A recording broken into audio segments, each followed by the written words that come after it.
Hello everybody, this is Money Mom. Welcome back to the channel. Sunday, budgeting day. I want to ask you guys a question. Do any of you ever feel afraid you're going to miss out on a great deal? I know I sometimes do. I want to talk to you about the 7 questions that we can ask ourselves to see if it's something we really need to be buying. Let's get started. Number one question you can ask yourself is, when will I use this item? Is it something you're going to use all the time? And this could be with anything. You could say, when will I wear this item? Any item that we're talking about, it could be a kitchen gadget, it could be clothing, books, anything at all. And these items could be regularly priced items or clearance items. When will you use this item? Because if it's something you feel you're going to use a lot, then it may definitely be a good choice to buy it. Number 2, is it really that great of a deal? Many times when frugal folks like us want to buy something, we want to get the best deal, but we want to get value in the deal that we're getting. So of course we always look for a little bit of a sale, possibly coupons, rebates, things like that to bring the cost down a little bit. But a lot of times advertising can trick us into thinking we're getting a phenomenal deal. They especially do that with clearance items. So if we do our research a little bit, and maybe if you have your smartphone in the store, you could even Google or look up and see what does this item cost normally, and do a little bit of research to see, is this item really at one of the best prices I can get it at? Number 3, do you possibly have coupons or anything that can bring the price down lower? Before, when I was an avid couponer, I used to buy items that were on clearance, and sometimes I was blessed enough to have coupons to get that item for free or at a really low cost to get the best deal possible. Number 4, are you having to go way over budget to get that item?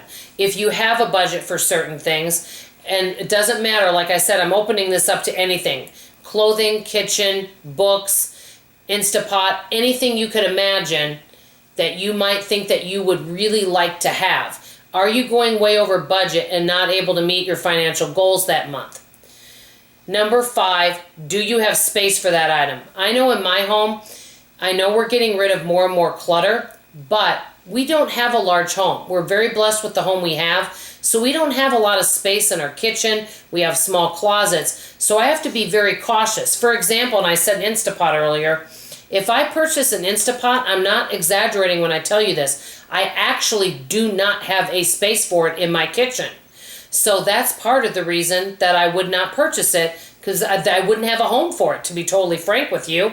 And I remember when Jane, over at Decade to Freedom, a long time ago, she did a video on, if you don't have space for it, don't buy it. And I thought that was really good advice. Number 6, can you possibly borrow it? Say, for example, it's something like a stability ball for an exercise class, but you're not sure if you're going to stay in the exercise class, and maybe it's a one-time thing, and you don't want to spend $10 on a stability ball. Do you know somebody else that has it that you could borrow it from? That might be a good option. Number 7, do I have something else I can use instead? This really takes precedence when it comes to the kitchen items, such as anything you can use. You know, like, do you need something that specially squeezes lemon out of lemon juice? Can you do something else? So that's another thing, because I know I love kitchen gadgets. I don't have a lot of space for them. So these are questions that we could ask ourselves. Let me ask you guys a question. Can you think of anything else when you're in a store and it's an unplanned purchase and you really want something? It doesn't matter what it is. It could be food, anything.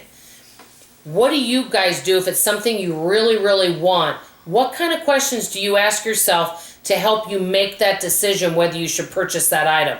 You guys know I learned so much from you. I cherish each and every one of you. I adore all of your comments, no matter what they are, and I love you very much. This is Money Mom signing off. Thank you.